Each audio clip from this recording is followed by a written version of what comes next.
Eh, para terminar ya la parte de insuficiencia suprarrenal, la insuficiencia suprarrenal primaria, que también se conoce como enfermedad de Addison, vamos a tener piel bronceada, hiperpigmentada, hipercalemia y necesidad de fludrocortisona. Y en la insuficiencia suprarrenal secundaria y terciaria no tenemos hiperpigmentación, no hay hipercalemia, y una causa frecuente es uso crónico de glucocorticoides con suspensión brusca o tumores hipofisarios. En todas va a haber riesgo de insuficiencia suprarrenal aguda o crisis adrenal si no se ajustan las dosis cuando hay un estrés. Y muy importante, nunca suspender de forma brusca los glucocorticoides en pacientes que tienen uso crónico de glucocorticoides. Entonces ya vamos a pasar a la parte de hiperfunción de la corteza adrenal con el síndrome de Cushing. El síndrome de Cushing va a ser un conjunto de síntomas y signos causados por una exposición crónica y sostenida a niveles excesivos de glucocorticoides, especialmente cortisol. El síndrome de Cushing puede ser exógeno o endógeno. El exógeno es por administración de glucocorticoides, que en general es la forma más frecuente de síndrome de Cushing. Y puede ser también endógeno, en el cual va a haber una producción de cortisol endógeno. A su vez, este síndrome de Cushing puede ser ACTH dependiente, cuando hay una estimulación de las glándulas suprarrenales por un exceso de ACTH que puede estar producido por la hipófisis o puede ser ectópico. Y puede ser ACTH independiente, que es el producido cuando hay producción autónoma de cortisol, ya sea por tumores benignos, malignos o hiperplasia de las glándulas suprarrenales. En cuanto a clasificación etiológica, bueno, síndrome de Cushing exógeno, iatrogénico y endógeno. El exógeno por uso prolongado de glucocorticoides, causa más frecuente de síndrome de Cushing en general. Pueden encontrar también el nombre de hipercortisolismo. O sea, el síndrome de Cushing y hipercortisolismo es lo mismo. El síndrome de Cushing endógeno o hipercortisolismo endógeno puede ser ACTH dependiente o independiente de ACTH. Cuando es ACTH dependiente, la causa más frecuente es la enfermedad de Cushing, que es el adenoma hipofisario secretor de ACTH, es la causa más frecuente de causa endógena, y que ya revisamos en la clase de hipófisis. Pero puede ser también por secreción ectópica de ACTH, por tumores neuroendocrinos que pueden estar localizados en páncreas, intestino. Y puede ser también mucho menos frecuente por secreción ectópica de la corticotropin release hormone. La ACTH independiente puede ser por un tumor benigno, un adenoma suprarrenal, carcinoma suprarrenal, hiperplasia suprarrenal macronodular o hiperplasia suprarrenal micronodular pigmentada. Esas son las causas de Cushing o hipercortisolismo. Aquí vemos como la mayoría de los síndromes de Cushing, tanto dependiente de ACTH, ya sea por afectación a nivel hipofisaria o por ACTH ectópica, o ya sea el síndrome de Cushing de origen adrenal, todos ellos de base tienen una alteración genética. Entonces, estos pacientes es importante siempre que sea posible que los vea genética y que se les haga el estudio. ¿Por qué? Porque hay algunos de estos genes que se asocian a otras endocrinopatías y también aumento en el riesgo de enfermedades malignas. Entonces, por ejemplo, acá en enfermedad de Cushing tenemos el MEN1, que si nos sale positivo, ese paciente, aparte de Cushing, puede tener un hiperparatiroidismo, puede tener también tumores a nivel pancreático, y así cada uno de estos. El RET, por ejemplo, está asociado a feocromocitoma también. Entonces, por eso es importante cada vez más el estudio genético de las distintas enfermedades. ¿Cómo es la fisiopatología del síndrome de Cushing? Esto ya lo hemos visto. Normalmente el hipotálamo en una persona sana va a producir CRH, que es la hormona liberadora de corticotropina. A consecuencia de esto, la CTH, la hipófisis produce CTH, y esta CTH va a estimular la zona fasciculada y reticular de la corteza suprarrenal, que va a producir cortisol, y el cortisol va a hacer una retroalimentación negativa en ACTH y CRH.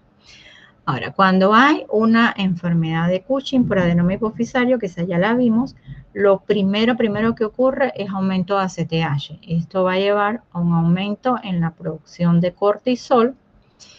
Vamos a tener cortisol alto con FSH, con ACTH alta, y se va a inhibir la secreción de CRH, que como les dije, la CRH no se mide habitualmente. Si lo que ocurre es una secreción ectópica de ACTH por un tumor, pues lo que va a ocurrir es estímulo de esa ACTH ectópica a nivel suprarrenal y aumento en la producción del cortisol, que puede inhibir la producción de ACTH a nivel hipofisario e inhibe la producción de CRH a nivel hipotalámico. Pero cuando medimos ACTH por la ACTH producida por el tumor, que generalmente es bastante, la ACTH va a estar alta. Y si es un síndrome de Cushing por un adenoma suprarrenal o un carcinoma o una hiperplasia macronodular o micronodular, lo primero que ocurre es el aumento del cortisol, y este inhibe la ACTH y la CRH. Vamos a tener un cortisol alto con una ACTH inhibida. Esto es lo que hemos estado diciendo, que en el Cushing va a haber un exceso crónico de glucocorticoides con una alteración del eje hipotálamo, hipófisis suprarrenal.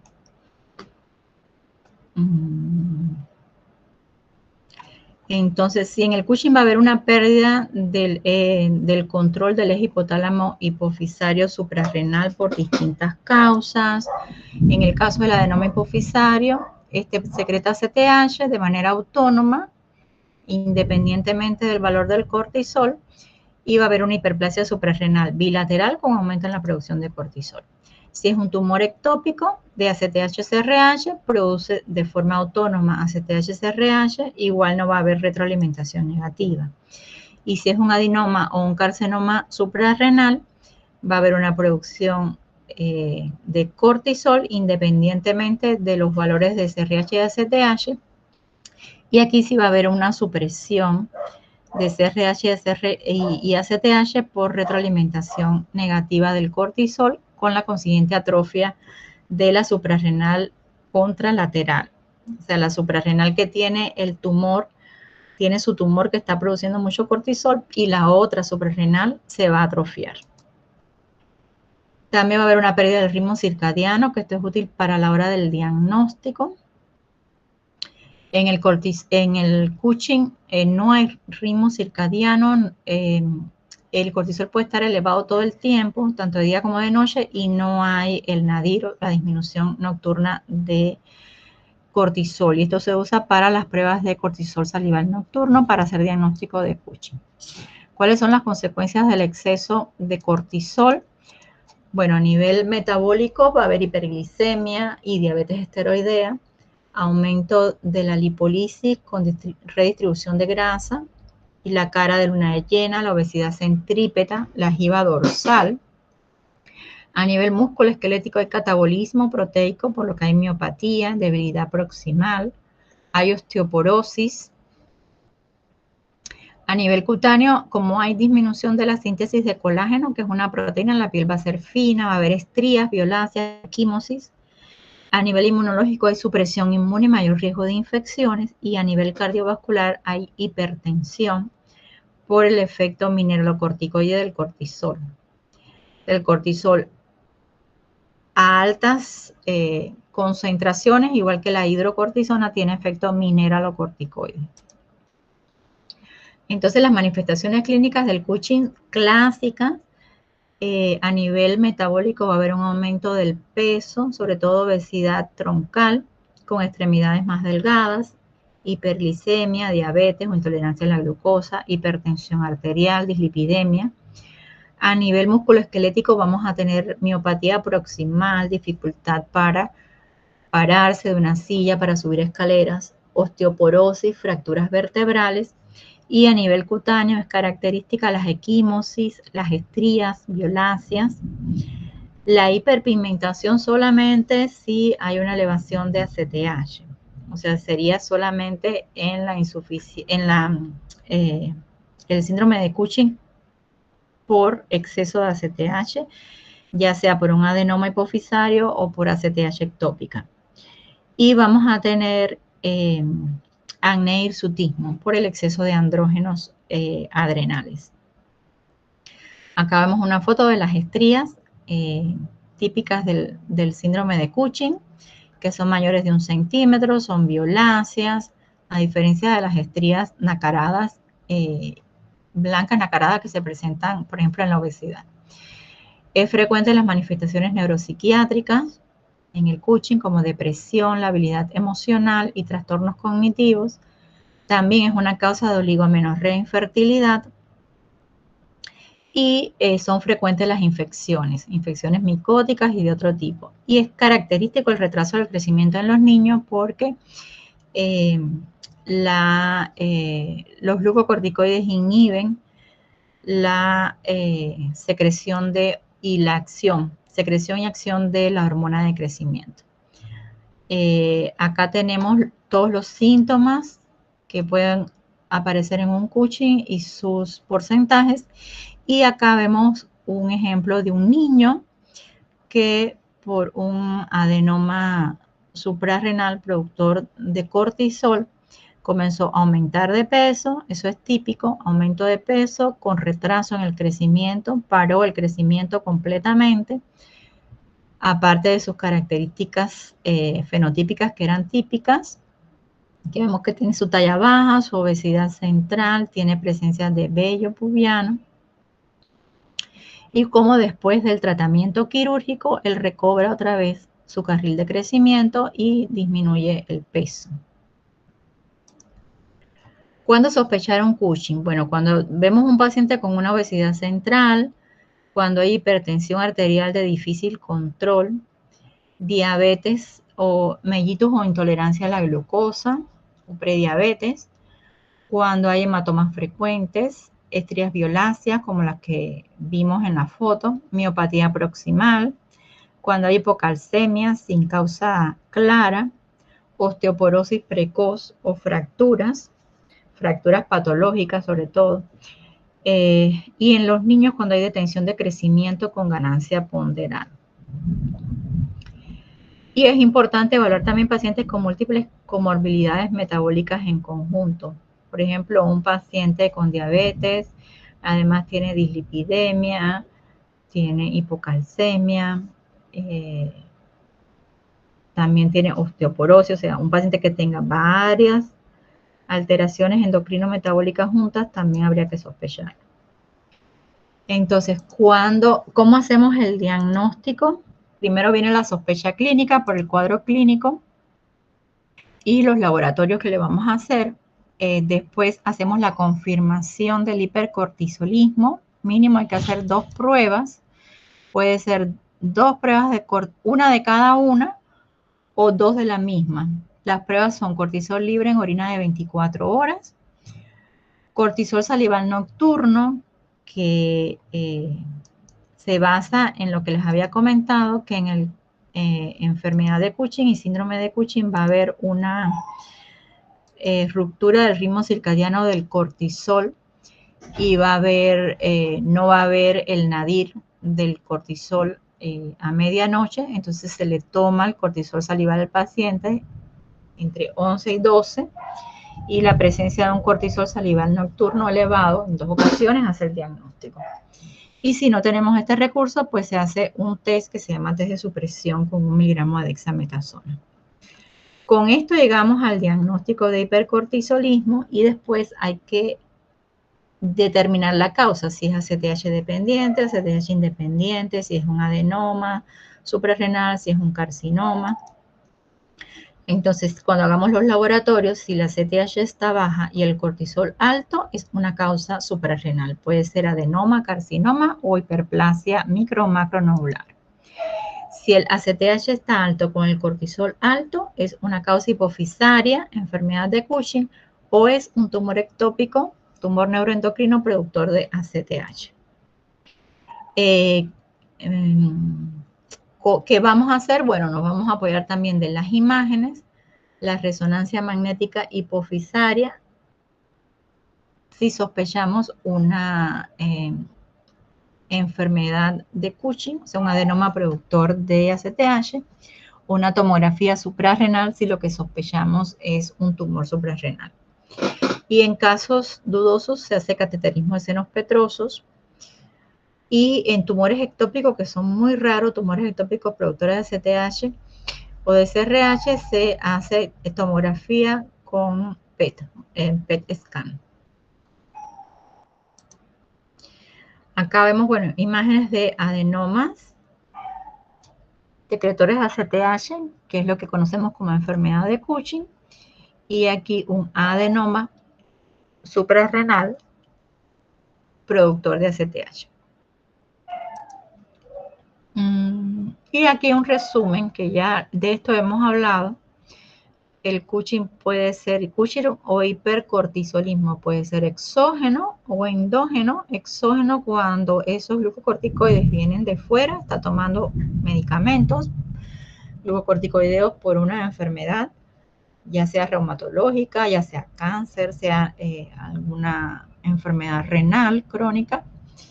En ese paciente va a tener un cuadro clínico que ustedes lo ven y es un Cushing, pero le hacen ACTH y cortisol y ambos van a venir bajos, porque el cortisol endógeno va a estar bajo.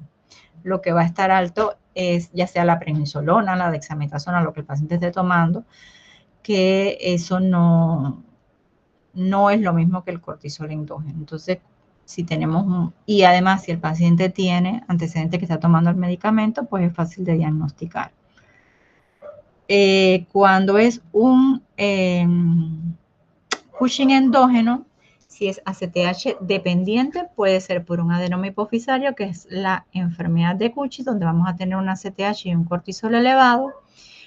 Y si es una secreción ectópica de ACTH por un tumor carcinoide, tumor neuroendocrino, feocromocitoma, vamos a tener la ACTH alta y el cortisol alto, y nos debe llamar la atención, o debemos pensar en esto, si los cambios son muy rápidos en el paciente, los síntomas aparecen bruscamente, la ACTH está muy alta, hay marcada hiperpigmentación y marcada hipocalemia. Y los endógenos ACTH independientes son los adenomas suprarrenales, carcinomas suprarrenales y las hiperplasias suprarrenales bilaterales, que pueden ser macro o micronodulares, y en ellos todos vamos a tener ACTH baja con un cortisol elevado. Otra vez, si el cortisol está muy elevado, siempre pensar más en un carcinoma. Y bueno, guiarse por los laboratorios y también las imágenes. Entonces, acá vamos a hacer el diagnóstico diferencial del Cushing.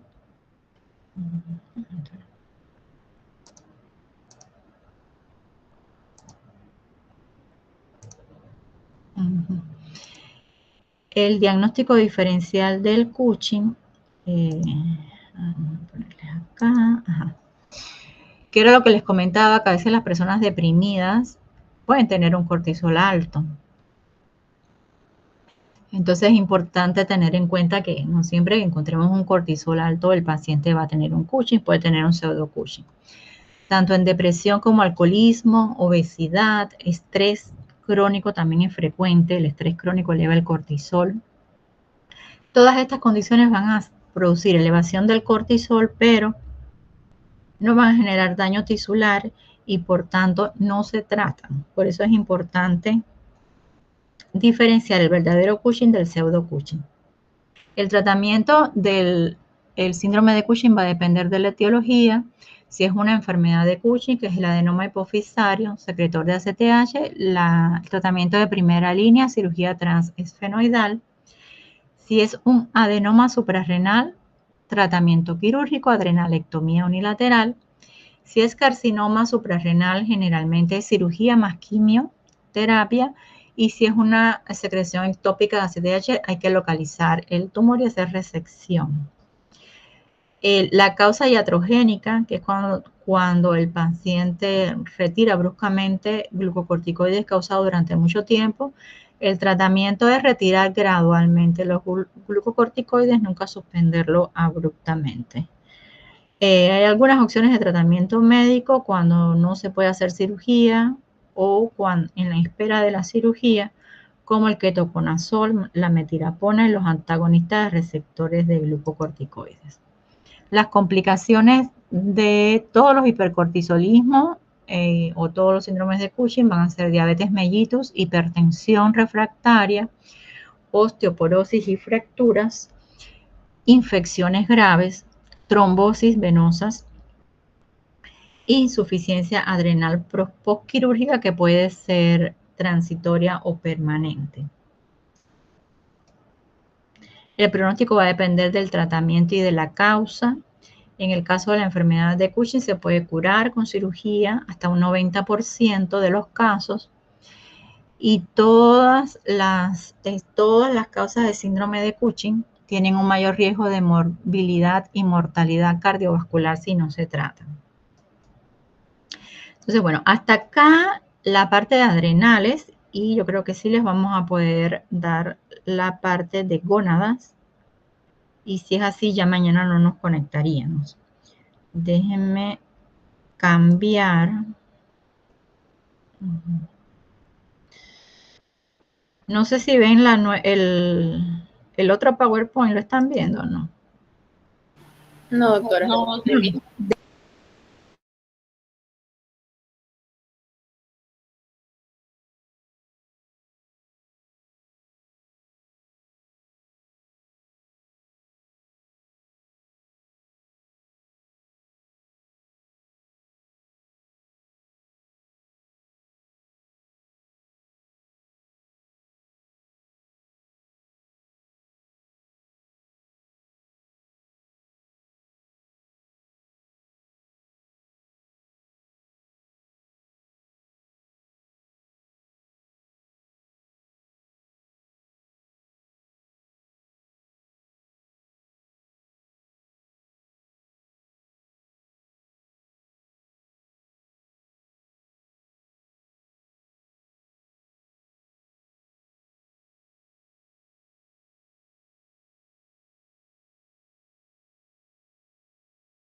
Ya, bueno, entonces, ¿ahora la ven?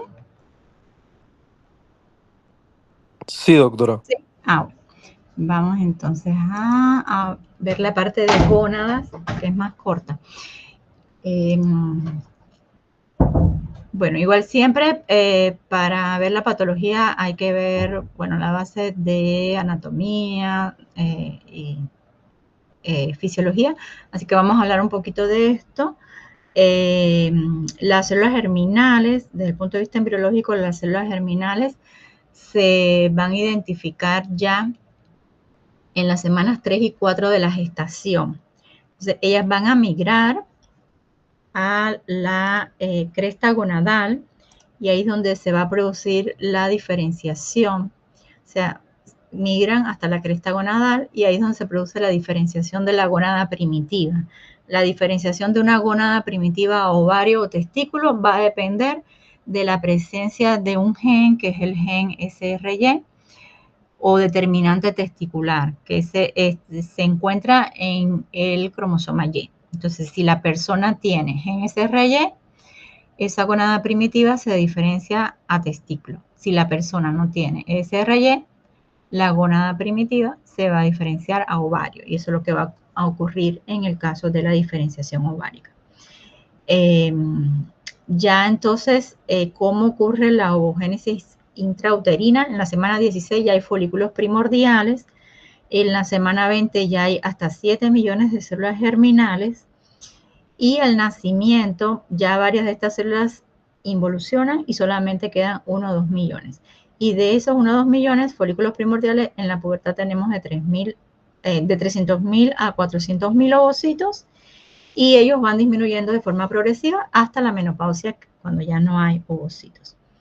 Los ovarios se van a dividir en corteza y en médula. En la corteza lo que vamos a tener son las células germinales, que son los folículos, y en la médula vamos a tener tejido conectivo y vasos. Algo también importante o interesante en cuanto a la diferenciación de ovarios, de la diferenciación de útero, de trompas, en el caso de la mujer, o epidídimos, próstata en el caso del hombre. Si el feto, el embrión, no tiene hormona antimülleriana, se van a desarrollar los conductos de Müller y van a involucionar los conductos de Wolff. Entonces, de esos conductos de Müller o paramesonéfricos se va a formar las trompas, el útero y la parte superior de la vagina. En la vagina tiene doble origen. El tercio superior es de los conductos de Müller o paramesonéfricos y el 2/3 inferiores del seno orogenital. En el caso del varón, como vamos a ver más adelante, como si hay producción de hormona antimülleriana, lo que van a involucionar son los conductos paramesonéfricos y se van a desarrollar los conductos de Wolff y se forman entonces el epidídimo, conductos deferentes. ¿Cómo ocurre la esteroidogénesis ovárica? Bueno, en ovarios vamos a tener células de la teca y células de la granulosa, que van a estar íntimamente relacionadas. En las células de la teca lo que se van a producir son andrógenos como androstenediona, que es el andrógeno ovárico por excelencia. Y esos andrógenos ováricos van a pasar a las células de la granulosa, donde se van a convertir en estrógenos por una enzima que se llama aromatasa. Y la fuente de tanto de progesterona como de estrógenos como de andrógenos ováricos va a ser igual el colesterol. Y las enzimas que participan son las mismas que vimos en la síntesis adrenal. Nada más que aquí hay otras enzimas como la aromatasa que no está en las suprarrenales y por eso que acá sí se produce estrógenos. Acá importante, bueno, proteínas que participan en la esteroidogénesis, que si hay alteraciones en esta proteína, pues no se llegan a formar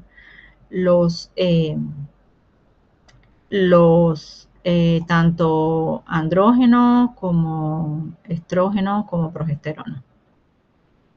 Y las más importantes acá es la proteína STAR, que es una proteína que permite la entrada del colesterol a la mitocondria, y la otra es el citocromo CYP11A, que es el que permite la separación de la cadena lateral del colesterol y inicia la síntesis de esteroides ováricos con prenenolona.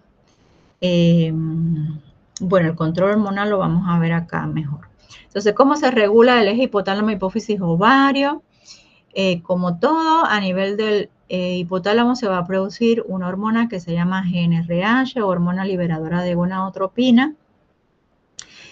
Interesante en este caso que esta hormona liberadora de gonadotropina tiene a alguien por encima de ella, que esto es diferente de los otros ejes, que son las quispectinas. Las quispectinas se producen en núcleos del hipotálamo y ellas van a actuar a través de un receptor, que es este GPR54, y así van a estimular la producción de GnRH.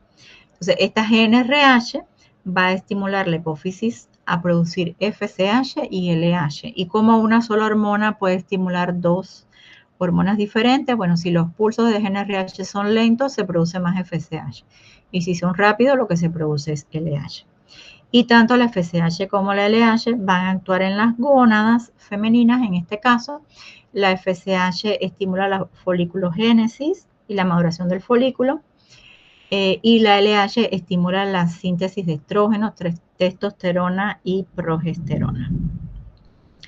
Aquí hay dos retroalimentaciones. La negativa, tanto el estradiol como la progesterona inhiben la GnRH en la mayor parte del tiempo, pero hay también una retroalimentación positiva a mitad del ciclo donde el estradiol lo que hace es estimular más la producción de LH y eso es lo que permite la ovulación.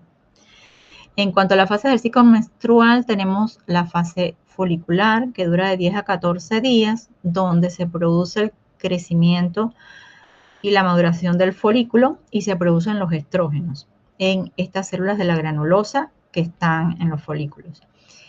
Y en la fase lútea, que dura aproximadamente 14 días, se caracteriza por la formación y la persistencia del cuerpo lúteo que va a producir progesterona, que prepara el endometrio para la implantación, si hay embarazo. Y la ovulación es producida por el pico de LH. Entonces aquí las hormonas claves en el ciclo menstrual femenino, FSH estimula crecimiento folicular porque es hormona folículo estimulante, LH estimula ovulación y el mantenimiento del cuerpo lúteo porque es la hormona luteinizante, por eso es su nombre. El estradiol, que son los estrógenos, estimulan la proliferación endometrial y la progesterona la diferenciación secretora del endometrio. ¿Cómo se regula el ciclo menstrual? Bueno, es parecido a la regulación del eje hipotálamo hipófisis gónada. En el hipotálamo se secreta la GnRH de manera pulsátil y ella hace que la hipófisis libere FSH y LH. Y FSH y LH van a actuar sobre el ovario. En la fase folicular, la FSH estimula el crecimiento de los folículos y la producción de estradiol. El estradiol va aumentando progresivamente y a mitad del ciclo hay una retroalimentación positiva sobre LH, estimula la secreción de LH, ocurre la ovulación. Y después viene la fase lútea con el cuerpo lúteo que secreta progesterona. Entonces, ¿cómo es la retroalimentación? Las hormonas ováricas, que son el estradiol y la progesterona, van a inhibir la secreción de GnRH, FSH y LH con retroalimentación negativa en la mayor parte del ciclo y a mitad del ciclo el estradiol va a estimular la secreción de LH por retroalimentación positiva. Esto permite sincronizar los cambios hormonales con los cambios estructurales del útero y de los ovarios para permitir ovulación y preparación para el embarazo. Entonces, vamos a pasar a la parte de patología, los trastornos menstruales. El ciclo menstrual normal depende de que haya una coordinación entre hipotálamo, hipófisis, ovario. Cuando se rompe esta coordinación van a aparecer los trastornos del ciclo menstrual. De las alteraciones a cualquier nivel va a producir irregularidades menstruales, ya sea a nivel de hipotálamo, hipófisis o ovarios. Y estas alteraciones pueden ser amenorrea, oligomenorrea, dismenorrea o ciclos anovulatorios. Y las causas, como casi todas las patologías, pueden ser genéticas, endocrinas, anatómicas, nutricionales o psicológicas. En cuanto a los trastornos menstruales, hablamos de amenorrea primaria cuando nunca ha habido menstruación. Y generalmente es la adolescente de 16 años que aún no ha menstruado. Aquí es muy importante evaluar si hay desarrollo puberal o no hay desarrollo puberal y cómo está el eje hipotálamo, hipófisis, ovario. La amenorrea secundaria es ausencia de menstruación más de 3 meses en una mujer previamente menstruante. Oligomenorrea es cuando los ciclos duran más de 35 días. Polimenorrea, ciclos duran menos de 21 días. Por tanto, un ciclo normal puede ir de 21 a 35 días, no tiene que ser 28 días. La hiper e hipomenorrea es el aumento o la disminución del volumen del sangrado menstrual y la dismenorrea, el dolor menstrual incapacitante. O sea, amenorrea primaria, ausencia de menarquia a los 16 años, amenorrea secundaria, ausencia de menstruación por más de 3 ciclos en una mujer ya previamente menstruante. Entonces, si bien desde el punto de vista de orientación es útil distinguir entre primaria y secundaria, desde el punto de vista clínico no es tan importante, sino que se prefiere clasificar a qué niveles que está afectado el eje, si es en hipotálamo, hipófisis, si es en ovario, o si es a nivel de útero, si es a nivel de la vagina. Importante cuando vamos a evaluar una mujer o un adolescente con trastornos del ciclo menstrual, una historia clínica detallada y examen físico. Muy importante ver si tiene caracteres sexuales secundarios o si aún no tiene caracteres sexuales secundarios, porque esto nos va a orientar la causa. Recuerden los estadios de Tanner de las mamas. El Tanner 2 o estadio de botón o yema puede aparecer tan temprano como los 8 años o tan tarde como los 13 años. Si aparece antes de los 8 años, una telarquía hay que descartar una pubertad precoz, y si a los 13 años la niña no ha tenido o la adolescente no ha tenido telarquía todavía, no tiene un botón o yema, pues hay que buscar causas de retardo puberal. Entonces, otra cosa importante, además de los caracteres sexuales secundarios, si tiene vello, si tiene mamas, es evaluar el peso corporal, porque el sobrepeso y obesidad están asociados con trastornos menstruales, y el muy bajo peso también, la actividad física, la alimentación, descartar enfermedades sistémicas que dan trastornos menstruales como el hipotiroidismo y la hiperprolactinemia, y evaluar el tracto de salida, cómo está el útero, cómo está la vagina. Si hay permeabilidad del útero y de la vagina, si están íntegras, pues hay que buscar el defecto a nivel de hipotálamo, hipófisis, ovario. Acá tenemos todas las causas de amenorrea. Si ven, esto incluye tanto amenorreas primarias como secundarias en su conjunto, y más bien se divide en si es una amenorrea con ausencia de mamas y presencia de útero, tiene sus causas. Si hay desarrollo de mamas y ausencia de útero, tiene otras, y así sucesivamente.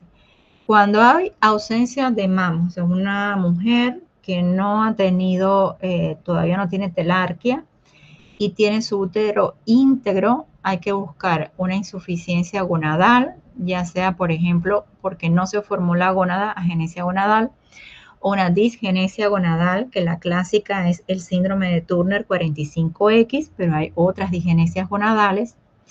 Hay que pensar también en defectos en la síntesis de los estrógenos, y hay que pensar también en insuficiencia hipotalámica secundaria, que es la amenorrea hipotalámica, que vamos a abordar después, que tiene a su vez muchísimas causas como la anorexia nerviosa, el ejercicio excesivo o también neoplasias. Si el paciente tiene desarrollo de mamas pero no tiene útero, pues sí hay que pensar en el síndrome de resistencia a los andrógenos, insensibilidad a los andrógenos, que es una persona que es 46XY, pero que tiene una resistencia total a los andrógenos. Y en esos pacientes lo que hay es conversión de testosterona a estrógenos a nivel periférico, y son pacientes que hacen una pubertad femenina, tienen mamas, tienen la forma corporal femenina, tienen poco vello pubiano porque hay insensibilidad a los andrógenos, y simplemente no menstruan. Y cuando se evalúa el cariotipo, es un cariotipo 46XY. Ese es el síndrome de resistencia total a los andrógenos. También, si hay ausencia de desarrollo de mamas y ausencia de útero, hay que pensar en defectos en la síntesis de testosterona en el varón genético, en el 46XY, y hay distintos defectos, o algo que se llama síndrome de regresión testicular en el 46XY. Si es una mujer que tiene mamas y útero presente, hay que descartar embarazo. Si se descarta, entonces vamos a la etiología hipotalámica, que vamos a ver a continuación. Pensar en causas hipofisarias, sobre todo las tumorales, y pensar también en causas ováricas. Hay fallo ovárico prematuro, menopausia precoz, que es un grupo también de amenorreas secundarias y que a su vez tiene causas autoinmunes, genéticas y de otro tipo. Y así vamos yendo. Y las alteraciones en el tracto de salida, donde va a haber anomalías congénitas que puede ser a nivel de la vagina, himen imperforado, que en ese caso la mujer menstrua, pero no hay salida de la menstruación. Acá tenemos un algoritmo de cómo abordar la amenorrea y la oligomenorrea. Importante ver con toda paciente con amenorrea o oligomenorrea, primero descartar embarazo. Y este algoritmo es para la mujer que sí tiene caracteres sexuales secundarios y que tuvo su menstruación y que de pronto hace una amenorrea secundaria.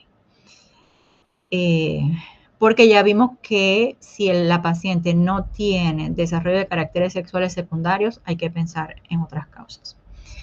Entonces, esa paciente que no está embarazada, que ya menstruó, tuvo su menarquia y paró de menstruar por más de 3 meses, tiene una amenorrea o tiene una oligomenorrea, que es que la menstruación, los ciclos menstruales demoran más de 35 días entre uno y otro, pues hay que enfocarnos en dependencia de la clínica. Si hay síntomas neurológicos, por ejemplo, cefaleas, diplopia, vómitos, hay que pensar de una vez en una lesión central y hacer una resonancia. Si es una paciente que no tiene síntomas neurológicos, pues nos vamos al estudio hormonal básico, que es la realización de FSH, LH estradiol, las pruebas tiroideas y la prolactina, porque recordar que hay enfermedades endocrinas como hipotiroidismo, hiperprolactinemia que dan trastornos menstruales. Si tenemos una FSH y LH muy altas, pues hay que pensar en un síndrome, una menopausia precoz o una insuficiencia ovárica y ahí ir evaluando todas las causas de insuficiencia ovárica que hay. Si tenemos un cociente FSH-LH mayor de 1, pero con estradiol por debajo de 50, pensar en las amenorreas hipotalámicas funcionales, de las cuales vamos a hablar a continuación. Ver si el paciente está estresado, si es una anorexia nerviosa, si hace ejercicios excesivos. Si es un paciente que cuando le hacemos las pruebas tiroideas tiene un hipotiroidismo, sería tratar el hipotiroidismo. Si tiene un hipertiroidismo, tratar el hipertiroidismo. Si tiene una hiperprolactinemia, buscar la causa de hiperprolactinemia, que puede ser tumoral, micro, macroprolactinoma, pero pueden ser otras causas, como medicamentos, eso lo vimos en hiperprolactinemia, como medicamentos, puede ser también el hipotiroidismo. Si lo que tenemos es una paciente que además de la amenorrea tiene hiperandrogenismo, tiene hirsutismo, tiene acné, pues nos preguntamos, ¿se está virilizando? La virilización en la mujer se puede ver, por ejemplo, por cambios en la voz, una voz más gruesa, aumento de la masa muscular, hipertrofia del clítoris. Si se está virilizando rápidamente, hay que buscar una tumoración secretora de testosterona o de andrógenos que puede estar a nivel ovárico o suprarrenal. Y si no tiene virilización, solamente hirsutismo y acné, la causa más probable es síndrome de ovario poliquístico y menos frecuente una hiperplasia suprarrenal congénita de inicio tardío o un CUCH. Y ahí nos vamos guiando y nos vamos orientando. Si ven, la amenorrea y la oligomenorrea tienen muchos diagnósticos diferenciales. Entonces, la amenorrea hipotalámica funcional, que es una amenorrea relativamente frecuente, es causada por una supresión de la secreción pulsátil de GnRH.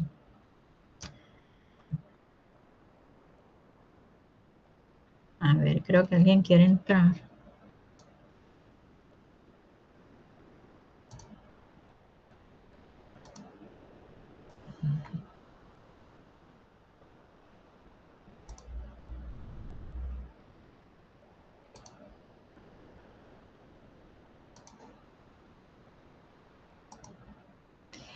Y bueno, ¿cuáles pueden ser los factores desencadenantes? Una pérdida de peso, un estrés psicológico, ejercicio físico intenso. Estas deportistas de alto rendimiento, por ejemplo. Y se asocia a niveles bajos de estradiol con riesgo de osteoporosis y retraso puberal. Porque bueno, nos podemos preguntar, bueno, ¿es una amenorrea hipotalámica funcional? No hay nada orgánico. se va a mejorar a futuro. Bueno, sí, pero también la amenorrea hipotalámica funcional se va a asociar a bajos niveles de estradiol y osteoporosis. Entonces, es importante garantizar una buena masa ósea para evitar fracturas a futuro y que la mujer tenga su pubertad normal si es una adolescente. En las atletas femeninas también es una causa de amenorrea hipotalámica o funcional y se caracteriza por trastornos alimentarios, amenorrea, osteoporosis. Generalmente tienen muy poca cantidad de grasa corporal, menos un 10 percentil. Tienen niveles bajos de lectina y eso también va a afectar lo que es la función reproductiva. Y está la amenorrea en anorexia nerviosa, que es también otro ejemplo de amenorrea hipotalámica o funcional, donde va a haber una restricción calórica severa por parte de la paciente, con una disminución marcada también del tejido graso corporal, de la lectina, con afectación de la reproducción y del desarrollo puberal si es una adolescente. Entonces, esto va a provocar una disfunción funcional del eje hipotálamo, hipófisis, gónada, con disminución en las NRH, FSH, LH, estradiol y ausencia de o bajo estrógeno de causa funcional. Y es un tipo de amenorrea hipotalámica funcional por estrés energético, la pérdida marcada de peso que tienen estas pacientes. Desde el punto de vista clínico, es una amenorrea secundaria, aunque puede ser primaria si se presenta desde la pubertad y la paciente no ha tenido su menarquia. Un índice de masa corporal por debajo de 18.5. Va a haber otros signos de desnutrición en la paciente clásica: hipotermia, bradicardia, caída del cabello, piel seca. Va a haber conductas restrictivas. La paciente voluntariamente se restringe la alimentación, hace ejercicio de forma compulsiva. Y hay una distorsión de la imagen corporal. La paciente está muy delgada, bajo peso, y sin embargo ella se ve obesa o sobrepeso. Hay osteopenia y osteoporosis precoz, también por el déficit de estrógenos. Entonces, ¿qué características vamos a ver desde el punto de vista de laboratorios? La GNRH va a estar disminuida, que habitualmente no se mide la GNRH, pero para que conozcan que va a estar disminuida, tiene pulsos lentos o ausentes. La LH y la FSH van a estar bajos o normales bajos. El estradiol, que son los estrógenos, siempre van a estar disminuidos. La prolactina puede estar normal o ligeramente elevada por el estrés, más que todo, si hay estrés. Y el cortisol elevado como respuesta al estrés crónico. Y TSH, T4 libre y T4 total, T3 total y T3 libre.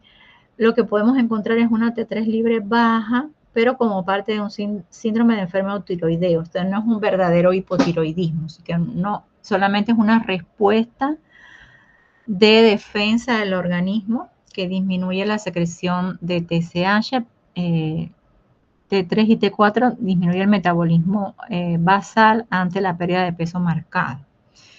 Entonces, el diagnóstico en general de todas las amenorreas hipotalámicas funcionales y en especial la anorexia nerviosa, va a haber que excluir otras causas de amenorrea como embarazo, síndrome de ovarios poliquísticos, hiperprolactinemia o hipotiroidismo, la evaluación clínica de la paciente con los síntomas que les comenté y ver si cumple los criterios del DM5 para anorexia nerviosa.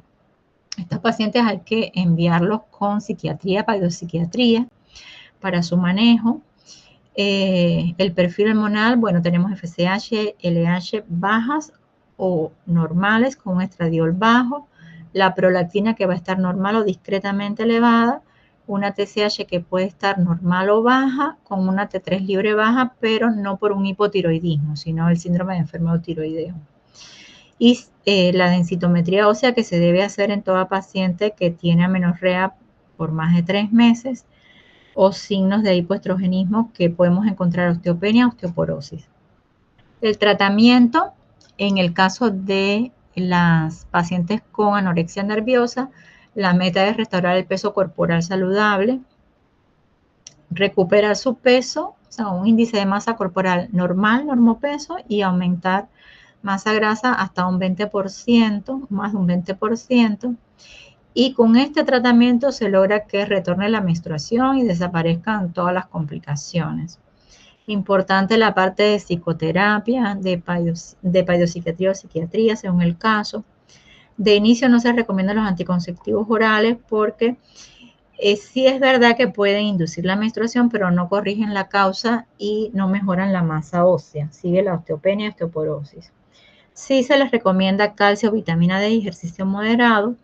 Y la terapia estrogénica transdérmica se deja para los casos en que después de recuperar el peso no hay retorno de la menstruación. El hipotiroidismo y los trastornos del ciclo menstrual. Hipotiroidismo es una causa de trastornos del ciclo menstrual, puede dar amenorrea, menorragia, infertilidad. ¿Y cómo es que se produce? Bueno, en el hipotiroidismo hay disminución de la sexual hormone binding globulina, que es la que transporta las tanto testosterona como estrógenos. También hay hiperprolactinemia en el hipotiroidismo primario, alteración del metabolismo esteroideo y hay interferencia con el eje hipotálamo, hipófisis, ovario. Todo esto en su conjunto va a explicar los trastornos del ciclo menstrual en el hipotiroidismo. Y la causa más común de hipotiroidismo, como habíamos visto en clases anteriores, es la tiroiditis de Hashimoto. Y la hiperprolactinemia es la otra causa de enfermedad endocrina que da amenorrea. Y ya la hiperprolactinemia la abordamos en clases anteriores. Entonces, otra causa de amenorrea, en este caso amenorrea primaria, son los trastornos del tracto de salida, que son alteraciones anatómicas. Puede ser la agenesia de vagina, el himen imperforado o el síndrome de Rokitansky, que se caracteriza porque la paciente no tiene trompas, no hay útero ni vagina o alguna de ellas, ¿no? No todas. En cualquiera de estos casos va a haber una obstrucción al tracto de salida y son pacientes que tienen caracteres sexuales secundarios normales, no tienen menstruación, no tienen menarquia y muchas veces se quejan de dolor a nivel pélvico, distensión pélvica. Y bueno, hasta allí los trastornos del ciclo menstrual. La otra patología que vamos a evaluar en la gonadas femeninas es el síndrome de ovarios poliquísticos.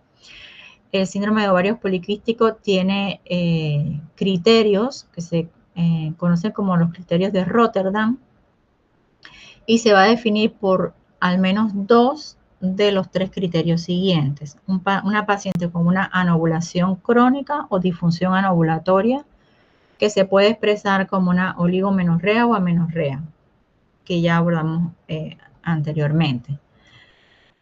El segundo criterio es el hiperandrogenismo clínico o bioquímico. El hiperandrogenismo clínico lo podemos ver en una persona, una paciente con hirsutismo, acné, alopecia o hiperandrogenismo bioquímico por aumento de la testosterona. Y la morfología poliquística ovárica en la ecografía, que se caracteriza por la presencia de 20 o más folículos de 2 a 9 milímetros en al menos un ovario o un volumen ovárico mayor o igual de 10 ml. El síndrome de ovarios poliquísticos es un diagnóstico por exclusión, o sea, no porque un paciente tenga 2 de estos criterios ya nos vamos a quedar con que la causa de la anovulación o del hirsutismo es el síndrome de ovarios poliquísticos. Hay que descartar todas las causas de hiperandrogenismo, por ejemplo, hiperplasia suprarrenal congénita, los tumores virilizantes, un síndrome de Cushing, una hiperprolactinemia o un hipotiroidismo. Entonces, en el síndrome de ovarios poliquísticos va a haber una alteración endocrina y metabólica que involucra varios ejes. Va a haber un hiperandrogenismo porque los ovarios van a producir más andrógenos, como la androstenediona, y este aumento de los andrógenos van a estimular el desarrollo folicular inicial, pero impiden que se forme el folículo maduro, no va a haber ovulación. Lo otro es que se va a producir una disfunción hipotalámica porque hay un aumento de la frecuencia de los pulsos de GnRH, hay más LH que FSH, y esta relación LH-FSH mayor de 2:1 va a aumentar la producción de andrógenos por las células de la teca en los ovarios. Y el otro mecanismo muy importante es la resistencia a la insulina, que está presente hasta en el 70% de las mujeres con síndrome de ovarios poliquísticos, incluso en mujeres delgadas. Va a haber una elevación de la insulina y la insulina como tal estimula la producción de andrógenos a nivel ovárico. Y también disminuye la proteína transportadora de esteroides sexuales, lo que hace que haya más testosterona libre. O sea, todo lleva a un aumento en la producción de los andrógenos con anovulación y con síntomas de hiperandrogenismo, como hirsutismo, acné. Y bueno, aquí vemos que hay un círculo vicioso en el síndrome de ovarios poliquísticos y que la hiperinsulinemia está como en el centro de todo. La hiperinsulinemia tiene que ver con la alteración a nivel de hipotálamo y hipófisis, con que se produzca más LH que FSH y que haya disfunción ovárica. También la hiperinsulinemia lleva a que el propio ovario produzca más andrógenos, lleva a que las suprarrenales produzcan más andrógenos, lleva a que el hígado tenga menos o produzca menos proteína transportadora y haya más testosterona libre. Y mientras más hiperinsulinemia hay, pues hay más síntesis de triglicéridos, hay un aumento mayor del tejido adiposo y esto lleva a una mayor resistencia a la insulina y ahí se forma un círculo vicioso, por lo que es muy importante tratar la resistencia a la insulina, la hiperinsulinemia en pacientes con síndrome de ovarios poliquísticos. Estas son las manifestaciones clínicas de estas pacientes. Tienen trastornos menstruales como oligomenorrea o amenorrea. Van a tener hiperandrogenismo como hirsutismo, acné, alopecia androgénica. Existe un índice de hirsutismo que lo pueden buscar a los que les interese, donde con un esquema se le da puntos o se le da puntos al grado de hirsutismo a cada uno de los niveles, a nivel del labio, a nivel de la cara, abdomen, espalda, extremidades, y se suman los puntos y en dependencia de los puntos puede ser un hirsutismo leve, moderado, severo. Generalmente los hirsutismos leves no tienen causa patológica de base, ya los moderados y severos sí hay que estudiarlos. El acné es otro signo clínico de hiperandrogenismo y la alopecia androgénica. La infertilidad es otra manifestación de síndrome de ovarios poliquísticos y la obesidad y acantosis nigricans cuando hay resistencia a la insulina, que es en la mayoría de las mujeres con síndrome de ovarios poliquísticos. En la ecografía ovárica, clásicamente se habla de ovarios aumentados de tamaño con múltiples folículos periféricos. Y con todo esto hacemos la sospecha diagnóstica.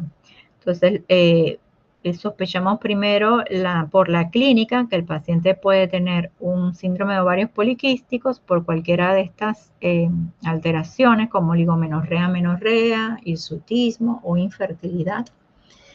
En el laboratorio vamos a encontrar una testosterona total y testosterona libre aumentadas, un aumento de la androstenediona, que son los andrógenos ováricos, una disminución de la proteína transportadora de esteroides sexuales. Vamos a encontrar una relación FSH-LH mayor de 2. Recuerde que siempre hay que descartar otras causas de hiperandrogenismo, por lo que hay que hacer prolactina y TSH que deben ser normales y se debe hacer 17-hidroxiprogesterona basal si se sospecha hiperplasia suprarrenal congénita, que es otra causa. La imagen en la ecografía transvaginal vamos a encontrar ovarios que se describen con un patrón de collar de perlas. Si bien el síndrome de ovario poliquístico clásico tiene alteraciones ecográficas, hay distintos fenotipos de síndrome de ovarios poliquísticos y puede haber síndrome de ovarios poliquísticos sin alteraciones ecográficas. Por eso están los criterios de Rotterdam. Acá, este es un esquema importante para evaluar una paciente con hiperandrogenismo o hirsutismo. Como dijimos, el síndrome de ovarios poliquísticos es un diagnóstico por exclusión y hay que descartar otras causas antes de quedarnos con síndrome de ovarios poliquísticos. Importante la historia clínica del paciente. Hay medicamentos que se utilizan para tratamiento de VIH, epilepsia, que producen de por sí hirsutismo. Hay medicamentos como el diazóxido que también dan hirsutismo. O sea, es importante descartar causas de hirsutismo que no sean endocrinas. Lo otro es ver cómo son los ciclos de la paciente. Generalmente cuando hay un problema endocrino va a haber trastornos del ciclo menstrual. Importante si hay una virilización rápida, que les comenté que se ve por aumento del tamaño del clítoris, cambios en la voz, aumento de masa muscular. Hay que pensar siempre en una tumoración ovárica o suprarrenal y hay que estudiar al paciente, tanto laboratorios como por imágenes. Si es una persona que tiene manos y pies agrandados, rasgos faciales burdos, pensar en una acromegalia. Si es un paciente que está obeso, hipertenso, con pletora facial, estrías, descartar un Cushing. Y si es un paciente que tiene predisposición genética, o sea que le dicen mamá, tiene mucho vello, mi abuela, todo el mundo en mi familia es velludo, los ovarios están normales, todas las hormonas están normales, pues puede ser un hirsutismo idiopático o puede ser una hiperplasia suprarrenal de inicio tardío, que generalmente sí da una virilización, no tan rápida como en los tumores, pero sí viriliza, hace hipertrofia de clítoris. Y ahí habría que hacer una 17-hidroxiprogesterona. Y si no encontramos explicación, descartamos todas las causas, nos quedamos con síndrome de ovarios poliquísticos o una hiperplasia suprarrenal congénita de inicio tardío, que como les digo, a la larga va a producir también hiperplasia, va a producir clitoromegalia, ese es el signo. Tratamiento de síndrome de ovarios poliquísticos, objetivo regular el ciclo menstrual, disminuir el hiperandrogenismo, mejorar la fertilidad y prevenir comorbilidades metabólicas como diabetes y dislipidemia. ¿Cuáles van a ser los enfoques terapéuticos? Importante, modificación de estilo de vida, es el tratamiento de primera línea en todas las pacientes y más si hay sobrepeso, obesidad o resistencia a la insulina. Se recomienda una dieta hipocalórica balanceada con bajo índice glicémico, ejercicio regular, aeróbico y también de resistencia. Y con una pérdida, no tiene que llegar al peso ideal, con una pérdida de un 5, un 10%, ya puede restaurar la ovulación y la mujer que quiere tener fertilidad, pues tener su embarazo. Esto mejora la regularidad menstrual, reduce el hiperandrogenismo clínico, mejora la sensibilidad a la insulina y incrementa la ovulación espontánea y la fertilidad. La segunda línea son los anticonceptivos orales combinados. ¿Qué es lo que hacen los anticonceptivos? Disminuyen o inhiben la LH por retroalimentación negativa, por lo que va a disminuir la producción de andrógenos ováricos y aumentan las proteínas transportadoras de esteroides sexuales, con lo que disminuye la testosterona libre. Por lo que al disminuir los andrógenos van a mejorar el acné, el hirsutismo y regulan los ciclos. Y también otra ventaja importante es la protección endometrial, porque cuando hay una ovulación hay riesgo de hiperplasia endometrial y de cáncer endometrial. Los anticonceptivos que se eligen deben ser principalmente etinilestradiol o algún progestágeno que no tenga efecto o que tenga bajo efecto androgénico, porque hay progestágenos que tienen efectos androgénicos. Entonces, escoger uno que tenga como progestágeno puede ser desonogestrel, ciproterona, que es un antiandrógeno, drosperidona o desogestrel. Precauciones: evaluar el riesgo tromboembólico en personas con índice de masa corporal elevado, cuando hay historia familiar de trombosis. La tercera línea son los antiandrógenos. Cuando la paciente persiste con acné, difícil control o hirsutismo después de 6 meses con anticonceptivos, y hay distintos antiandrógenos. Por ejemplo, el diurético espironolactona a dosis altas es un antagonista del receptor androgénico. Tenemos la flutamida y finasterida. Y siempre es importante que hay que usarlos con anticoncepción porque son teratogénicos. Y que hay que evaluar la función hepática porque pueden elevar transaminasas. Y otro punto importante del tratamiento son los sensibilizadores a la insulina, la metformina, que se utiliza una dosis inicial de 500 miligramos y se puede ir ajustando hasta llegar a 2000 miligramos al día. Ella va a mejorar la sensibilidad a la insulina, regulariza las menstruaciones, hace ovulación, hay ovulación espontánea para las mujeres que desean fertilidad y mejora el perfil lipídico. Puede usarse sola junto con anticonceptivos. Y se utiliza sobre todo cuando hay síndrome de ovario poliquístico con resistencia a la insulina, que son la mayoría, 70%, cuando la paciente tiene una prediabetes o una diabetes, o cuando está con obesidad central. Y reduce el riesgo de aborto en mujeres que buscan embarazo.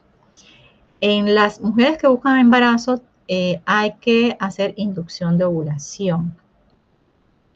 Y hay distintos inductores de la ovulación. El clomifeno es el más conocido, pero también están otros como las gonadotropinas, técnicas de reproducción asistida.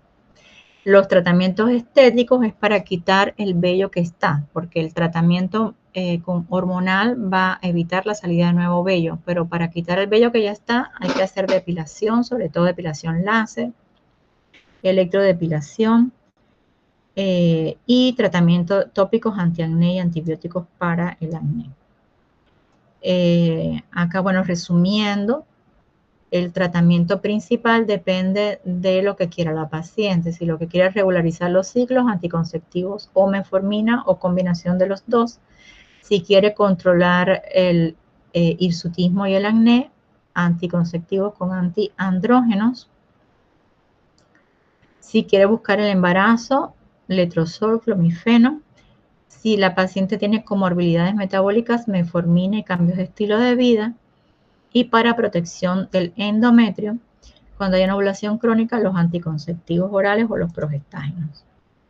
Tratar las comorbilidades que con frecuencia acompañan el síndrome de ovario poliquístico, como la hipertensión, dislipidemia y diabetes tipo 2.